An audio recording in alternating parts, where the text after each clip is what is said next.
빌립보서 강의 6번째 시간입니다.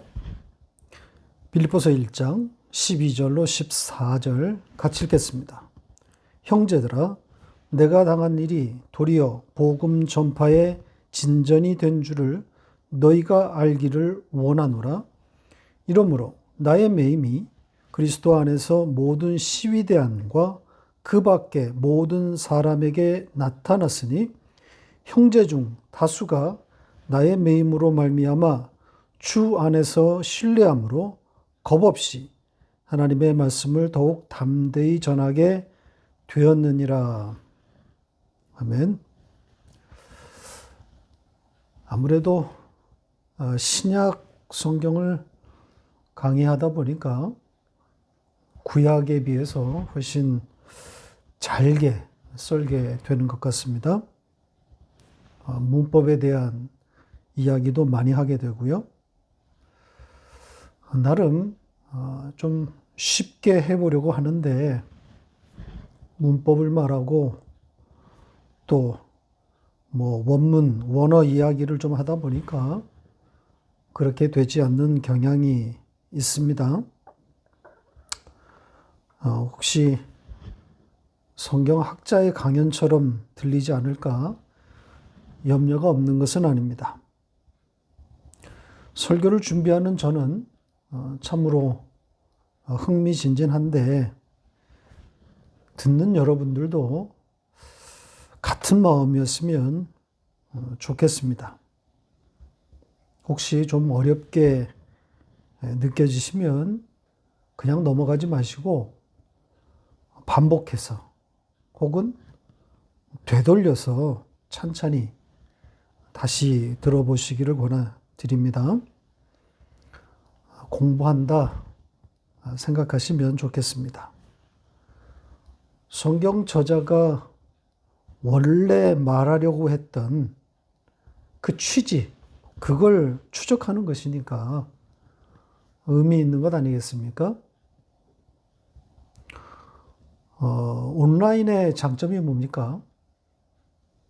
자유롭게 앞, 뒤로 왔다 갔다 할 수 있고 또 언제든지 정지시켜서 템포를 조절할 수 있단 말이죠. 이해가 안 된다고 또 어렵다고 대충 넘어가지 마시고 함께 공부하는 시간이라고 생각하면서 저와 함께 호흡을 맞춰가면 좋겠습니다. 자, 그럼 본문 12절로 가보겠습니다. 언제나 그랬듯이 문제가 많거나 또 애매한 번역이 등장하면 원문과 비교할 수 있도록 하겠습니다. 이 12절도 설명이 좀 필요한 그런 내용입니다. 우선 번역을 비교해 보시죠. 두 번역 사이에 가장 크게 차이 나는 부분이 어디입니까? 복음 전파의 진전, 이렇게 번역된 부분이겠죠. 우리 성경은 복음 전파의 진전, 이렇게 했는데 원문에는 전파라는 말이 없습니다. 그냥 복음의 전진, 복음이 나아가는 것, 이렇게 되어 있습니다. 이 차이는 의미에 있어서 완전히 다른 이야기가 될 수 있습니다. 복음 전파의 전진, 이렇게 되면 바울의 행위, 바울의 노력을 포함하는 말이 되는 겁니다. 물론 이게 자연스럽게 보일 수 있습니다. 그러니까 자기에게 일어난 일들이 오히려 복음을 전파하는데 유익했다, 이런 말인 거잖아요. 그런데 바울은 그렇게 표현하지 않고 그냥 복음의 전진이다, 이렇게 썼습니다. 그러니까 뭘 담으려고 한 거겠어요? 그 복음 그 자체의 능력을 말하려고 한 겁니다. 그러니까 자기에게 일어난 일을 복음의 그 전진과 직접 연결시키지 않고 복음은 자기와 상관없이 하나님의 계획과 하나님의 시간표에 따라 움직이고 있다. 이걸 담으려고 한 겁니다. 그래서 동사도 조심해서 사용했습니다. 자기에게 일어난 일이 복음을 전진하게 했다. 이렇게 말하지 않았습니다. 원문의 취지는 자기에게 일어난 일들이 복음의 전진에 이르렀다. 거기에 서 있다. 이렇게 표현했습니다. 그러니까 자기에게 일어난 일이 복음의 전진에 일정한 어떤 역할 혹은 결정적인 역할을 했다. 이런 의미를 완전히 삭제시킨 겁니다. 그러니까 복음의 도도한 흐름에 자기의 당한 일이 그냥 거기에 있었을 뿐이다. 그 자리에 자기가 서게 되었을 뿐이다. 그러니까 동참했다. 이 정도의 의미인 겁니다. 그러니까 겸손한 표현인 거죠. 그리고 이러한 사실, 이것을 너희가 알기를 원한다. 이것을 표현할 때도 동사를 또 가려서 썼습니다. 그러니까 단순히 알라가 아니라 깊이 알다. 기노스코라는 동사를 썼단 말이죠. 이 기노스코에 대해서는 여러 번 이전에도 말씀드린 바 있습니다. 그러니까 단순한 알미 아니라는 거죠. 깊은 지식, 속까지 알 때, 그런 의미로 이 동사를 썼습니다. 그럼 바울은 여기서 왜 이 단어를 썼겠어요? 자기에게 일어난 일을 알아라. 이런 거라면 굳이 기노스코를 사용할 일이 아니란 말이죠. 그러니까 복음 그 자체의 전진을 알아라. 복음은 그 자체의 능력으로 도도히 흐르고 있다. 이 진리를 깊이 알라는 거죠.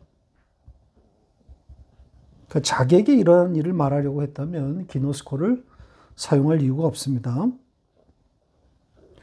자, 그러면 이제 바울이 말한 그 자기의 당한 일, 이 이야기를 좀 해보죠. 그 일이 뭡니까?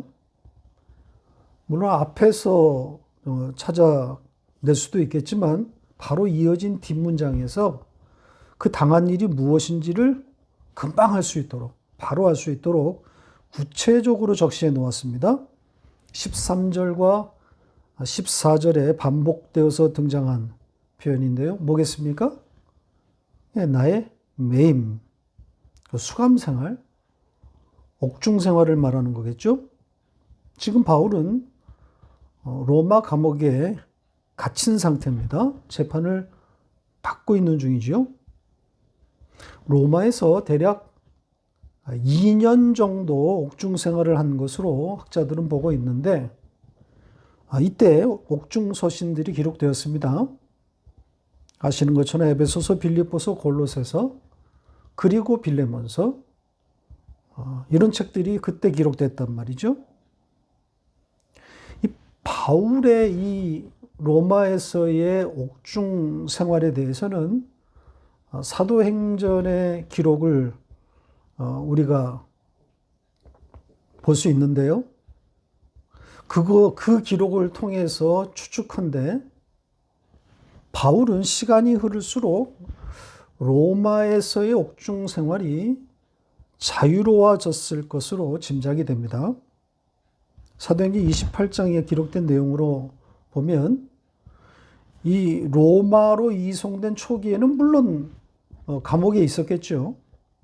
그러나 얼마 되지 않아 옥이 아닌, 감옥이 아닌 집에서, 자택에 머물면서 아마 자택연금 수준에서 비교적 자유로운 생활을 했을 것으로 보입니다. 지금 바울이 말하는 매임, 자기의 매임은 재판이 시작된, 그러니까 예루살렘에서부터 현재의 로마에 이르기까지 모든 기간을 다 포함한다고 할 수 있습니다. 로마에서 재판을 받기 위해서 예루살렘에서 로마까지 그 이송하는 전 과정 대략 3년 정도가 소요된 것으로 보이고, 또 로마에서의 옥중 생활 2년을 더하면 대략 5년 정도가 매임의 시간이 있었던 것으로 보입니다. 바울이 혈기방장하게 1차, 2차, 그리고 3차에 이르기까지 소아시아 전국을 누비면서 전도 여행을 하던 바울이었는데, 지금 근 5년간 재판으로 인해서 매여 있어야 했습니다. 아마 바울도 재판으로 인해서 이렇게 많은 시간이 소요될 것이다, 이렇게 짐작하지는 못했을 것 같습니다. 그러니까 바울도 이 늘어지는 이 매임의 시간에 대한 해석, 좀 어려움을 겪었을 것으로 짐작이 됩니다. 그러나 모든 사람이 그렇듯이 매임 시간이 길어지면 자연스럽게 자기가 걸어왔던 길, 또 자기의 사역, 삶, 이런 것들을 정리하고 돌아보지 않겠습니까? 차분해지고 정리가 되는 거겠죠.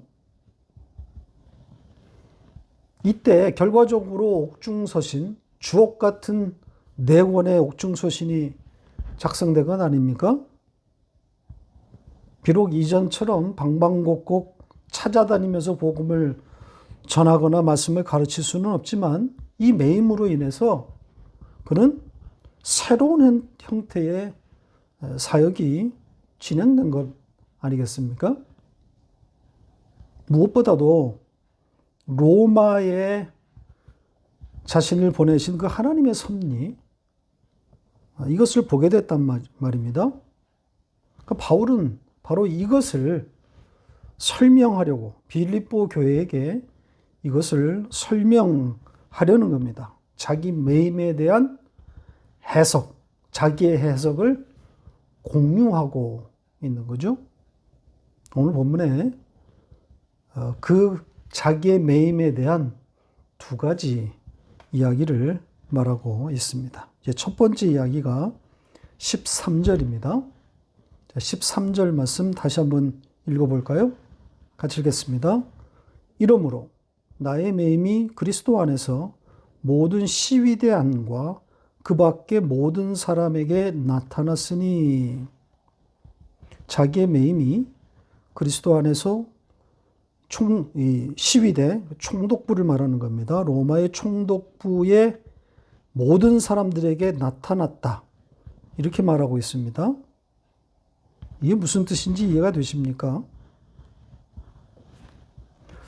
자, 이해를 돕기 위해서 직역한 문장을 같이 보여드리겠습니다. 한번 비교해 보세요. 차이점이 보이십니까? 잘 보시면 우리 성경은 바울의 매임으로 인해서 이 로마의 총독부 사람들에게 복음이 전파되었을 것이다라는 그런 암시를 주고 있습니다. 그런 이야기일까요? 자, 이런 오해를 불러일으킨 요인은 그리스도 안에서라는 말을 제자리에 배치시키지 못했기 때문입니다. 우리 성경은 그리스도 안에서를 총독부의 모든 사람에게 바로 연결시켜 놓았습니다. 그러니까 마치 로마 총독부 안과 밖의 사람들, 즉 이방인 불신자들이겠죠. 그들에게 그리스도 안에서 어떤 일이 일어난 것처럼 그렇게 번역했단 말이죠. 마치 그들에게 복음의 어떤 긍정적인 효과가 있는 것처럼 오해하도록 말입니다. 그리스도 안에서 그들에게 나타났다. 마치 복음이 그들에게 전해진 것처럼 말하고 있습니다. 그런 이야기가 아니란 말이죠. 지금 이 문장의 주어가 뭡니까? 복음이 아니라 매임이에요. 바울의 매임입니다.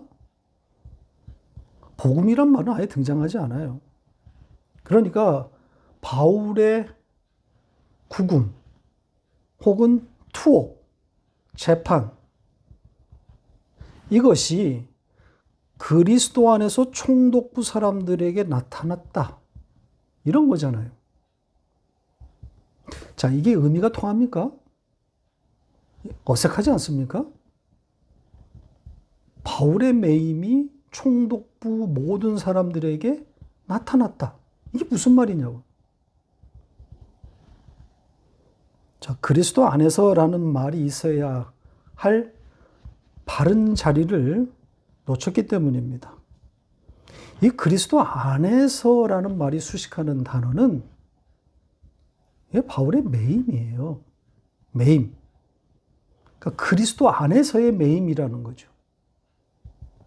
그러니까 그리스도 때문에 일어난, 그리스도로 말미암은 매임, 이런 의미란 말이죠. 자, 이 해석을 뒷받침하는 증거가 있습니다. 이 그리스도 때문에 일어난 매임이라는 것을 더욱 명확하게 보여주는 한 단어가 더 등장했습니다. 우리 성경은 이 단어를 번역에 반영하지 않았는데요. 보이는, 잘 알려진 이런 뜻을 가진 부사입니다. 그러니까 바울의 매임이 그리스도 때문이라는 것을 누구나 다 알 수 있다. 누구나 볼 수 있는 것이다. 이런 의미를 담아 놓았어요. 그러니까 그리스도 안에서는 총독부의 안과 밖의 모든 사람들, 그들하고는 직접적으로 관련이 없어요. 그냥 바울의 매임을 설명하기 위해서 등장한 거란 말이죠. 바울의 매임을 수식하는 말이에요. 그러니까 로마의 이 총독부의 모든 사람들, 이것과 연결을 해버리면 아까 말씀드린 것처럼 문장의 뜻도 어색하고 그런 문맥이 아예 꼬여버립니다. 다음 문장과 연결이 안 돼요. 조금 이따 볼 14절과 연결이 안 됩니다. 자, 조금 이따 자세한 설명은 따로 드리겠습니다. 그리고 이 13절에 사용된 동사도 우리가 살펴봐야 합니다. 바울의 매임이 총독부의 사람들에게 나타났다. 지금 이렇게 번역이 되어 있잖아요. 자, 나타났다.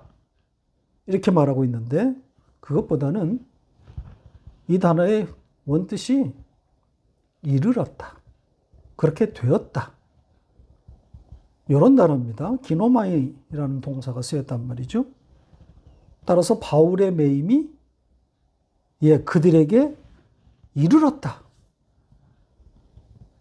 그들 앞에 바울의 매임이 왔다.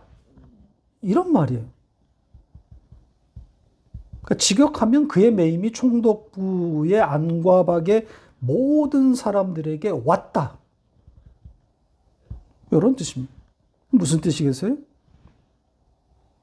해석이 필요할 정도의 어려운 문장입니까? 아니죠. 모르는 사람이 없게 되었다 이 말입니다. 바울의 매임이 그들에게 다가왔다. 즉 그들에게 바울의 매임이라는 사건은 어떤 의미를 가지고 그들 앞에 등장했다. 그러니까 총독부 사람들, 모든 사람들에게 이슈 혹은 중요 관심사가 되었다. 이런 뜻 아니겠습니까? 모르는 사람이 없게 되었다는 겁니다. 이들, 즉 로마의 이 총독부에 있는 안과 밖의 사람들. 그런데다가 여기에 또 모두라는 뜻을 가진 단어 두 개나 등장했습니다. 총독부 안에 있는 모두, 또 그 밖에 있는 모든 남은 자, 이렇게 표현되어 있습니다. 그러니까 당대 최고 권력기관의 모든 사람들이 바울의 매임, 그의 송사 앞에 다 서게 됐다는 그런 의미인 겁니다. 물리적으로는 바울이 재판장에 서 있지만 내용적으로 보면 로마의 최고 권력자들이 바울의 재판 앞에 선 셈이 되는 겁니다. 그걸 다 알게 됐단 말이죠.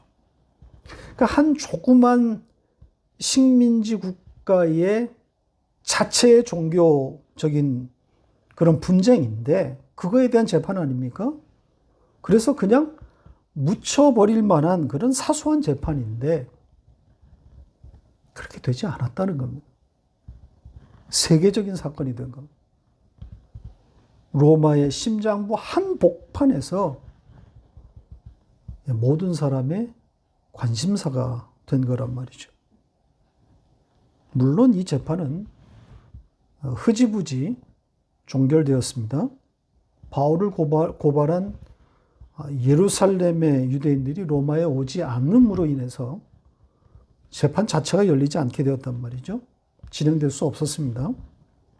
그러니까 2년을 끈 재판인데 이렇게 싱겁게 끝났지만 바울의 입장 혹은 복음의 흐름이라고 하는 관점에서 보면 엄청난 성과를 거둔 거겠죠. 세계를 흔든 건 아닙니까? 세계를 지배하고 있는 당대 최고의 국가의 심장부에서 예수의 십자가를 말할 수 있게 된 것 아닙니까?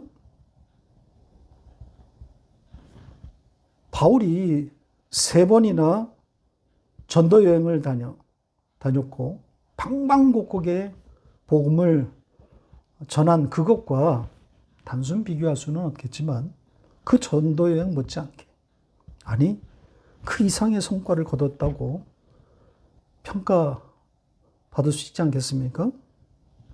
13절은 바로 그 이야기를 하고 있는 겁니다. 바울의 매임이 그들에게 이르렀다. 복음 앞에 그들을 세웠다.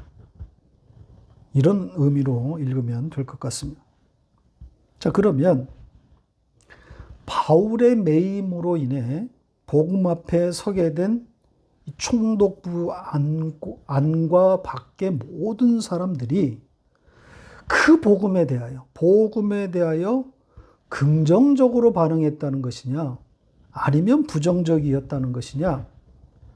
자, 그 이야기를 좀 해보도록 하겠습니다. 이어진 14절과 연결되는 이야기입니다. 지금 설명해드린 이 13절, 이 13절 그 문장 자체로는 이것을 판단할 수 없습니다. 복음 앞에 그들이 서게 된 것은 맞는데 이들이 그 복음에 긍정적이었다는 것인지 아니면 부정적이었다는 것인지 그 문장만으로는 알 수가 없습니다. 따라서 이어진 14절을 통해서 문맥을 살펴봐야 합니다. 이제 14절을 이해하고 나면 그 답을 얻을 수 있을 겁니다. 자, 14절을 우리가 보겠습니다. 우리 같이 다시 한번 읽을까요? 같이 읽겠습니다. 형제 중 다수가 나의 매임으로 말미암아 주 안에서 신뢰함으로 겁없이 하나님의 말씀을 더욱 담대히 전하게 되었느니라. 자, 우선 이 문장이 앞의 내용과 이어진 문장이라고 볼 수 있는 근거. 자, 근거를 먼저 좀 말씀드리죠. 두 가지를 말할 수 있는데요. 하나는 보시는 것처럼 나의 매임 이런 표현이 등장하지 않았습니까? 같은 이야기라는 거잖아요. 그리고 또 하나는 지금 이 14절의 첫 단어가, 이 문장의 첫 단어가 카이라는 접속사입니다.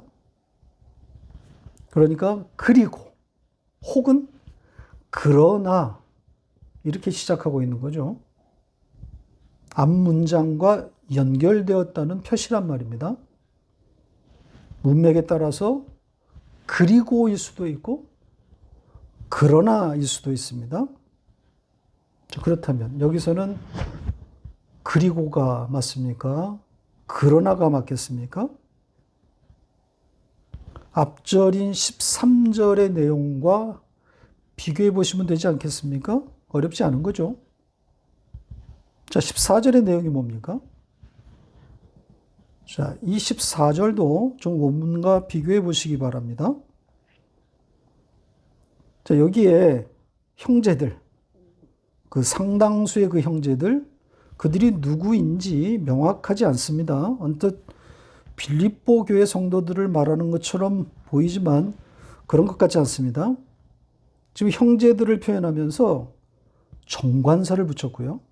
그런데다가 주님 안에서 자신의 매임, 바울의 매임을 믿는 바로 그 형제들 이렇게 표현했기 때문에 어떤 특정된 사람들, 자, 이런 사람들로 보입니다. 따라서 저는 이 형제들은 지금 로마에 머물고 있는 바울의 동역자들을 일컫는 것이 아닌가 그렇게 생각합니다.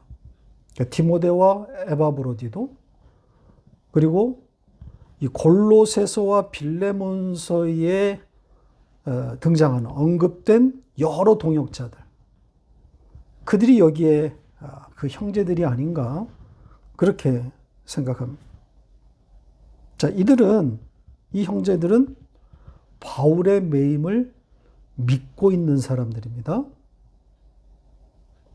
우리 성경은 바울의 매임으로 말미암아 이렇게 해놓았는데요. 이건 원문을 완전히 왜곡한 겁니다. 바울의 매임으로 말미암아 이들이 주님을 신뢰한 것이다. 자, 이렇게 번역을 했는데 이게 말이 됩니까? 바울의 매임으로 인해서 주님을 신뢰하게 됐다? 이 말 자체가 이상하지 않습니까? 그러니까 바울의 매임을 주님을 신뢰하게 된 어떤 원인, 혹은 뭐 동력, 이렇게 말하고 있는 것 아닙니까? 말도 안 됩니다. 그게 아니라 본문은 이들이 바울의 매임을 믿었다.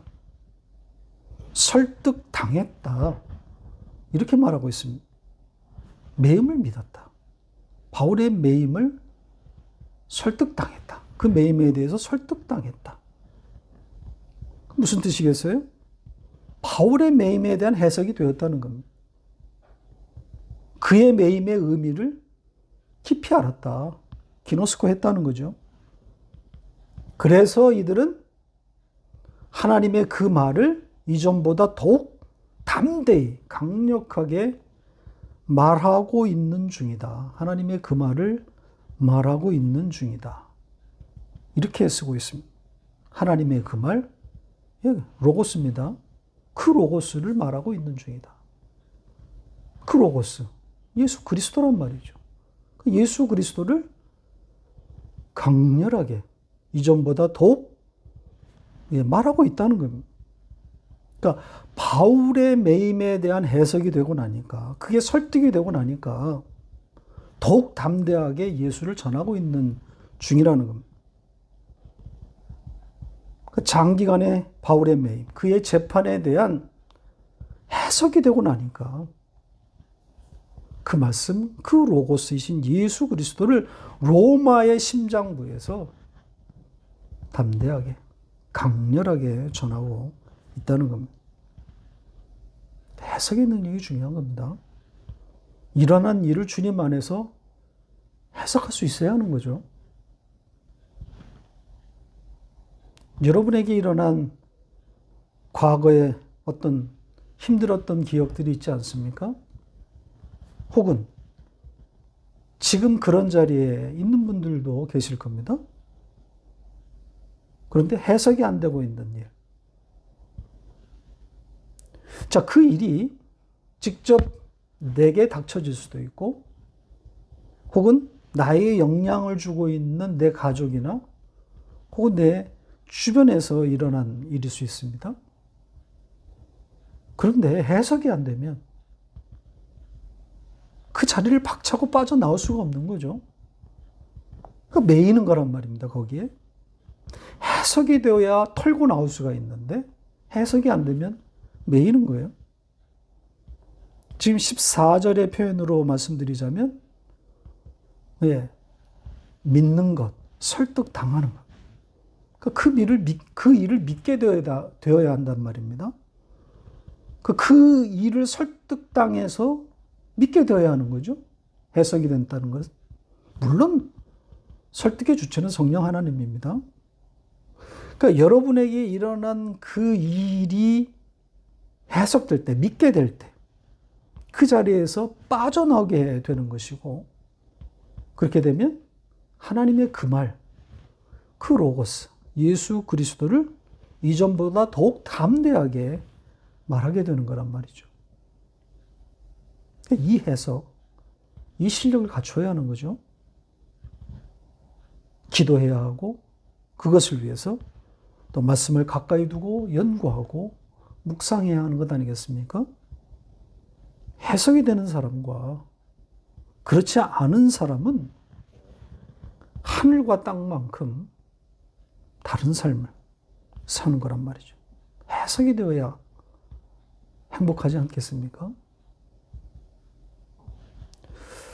자, 마지막으로 아까 제가 제기했던 그 문제, 그 이야기를 마저 하고 마치겠습니다. 문맥에 대한 이야기입니다. 그리고인가? 그러나인가? 자, 14절의 내용을 다 살펴봤으니까 이제 답이 나올 수 있지 않겠습니까?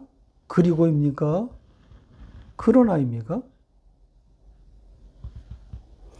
지금 13절이 바울의 매임이 로마 총독부의 모든 사람들에게 어떤 의미인가 이걸 말했다면 14절은 그 매임을 해석할 수 있게 된 형제들, 바울의 형제들에게 어떤 의미인가 이걸 말하고 있는 거란 말이죠. 그러니까 13절은 해석이 안 되는 자와 14절은 해석이 되는 자의 뭐겠습니까? 대조란 말이죠. 그러니까 같은 바울의 매임이라고 하는 주제 앞에 로마 총독부의 사람들과 바울의 형제들이 함께 선 것인데 한 부류는 해석이 안 되는 사람들인 겁니다. 그러니까 예수와 십자가는 뭐 중요 관심사가 되었으니까 들었지만 그 앞으로 끌려 나오지는 못하고 있는 거죠. 반면에 바울의 매임을 믿게 된 사람들, 설득당한 사람들, 해석이 되니까 그 하나님의 말, 그 로고스, 그 예수 그리스도를 이전보다 더욱 격렬하게 말할 수 있게 된 거란 말입니다. 그러므로 14절은 그러나로 시작하는 문장입니다. 대조란 말이죠. 바울의 매임을 해석하지 못하는 사람들이 있지만 그러나 해석이 되는 사람들이 있다. 그들은 하나님의 그 말, 그 로고스를 격렬하게 전하는 사람들이다. 이 대조인 겁니다. 말씀을 맺겠습니다. 매임의 문제. 우리는 여기서 빠져나갈 수 없습니다. 이 세상을 살아가는 한 이렇게 묶이는 시간, 묶이게 되는 시간들이 있기 마련이란 말이죠. 원하는 바는 아니지만 하나님의 허락하심에 따라, 섭리에 따라 예외 없이 누구나 이 매임의 시간이 찾아옵니다. 그런데 사람들은 이 매임이 찾아오면 기도라는 단어를 떠올리면서 떼쓰기를 시작합니다. 그러니까 하나님께 떼쓸 생각부터 해요. 그렇게 하라고 배웠기 때문에 버릇처럼 기도를 통해서 하나님께 떼를 씁니다. 공식이 되어버렸어요. 고난이 오면 기도하고 즐거우면 찬송하라. 야고보서의 그 말씀을 들먹이면서 고난에서 벗어나게 해달라고 조른단 말이죠. 야고보서가 말한 기도가 바로 그런 기도겠습니까? 못 살겠으니까 제발 꺼내주시오. 그 기도를 야고보 사도가 말했겠어요? 그게 아니라 고난의 의미, 고난에 대한 해석을 구하라는 것 아니겠습니까? 눈을 열어 예수 그리스도 안에서 그 사건을 볼 수 있게, 예수 안에서 그 매임이 해석될 수 있게 해달라는 그런 기도를 가르친 것 아니겠습니까? 해석의 능력을 구해야 합니다. 해석할 수 있는 자가 복 있는 사람입니다.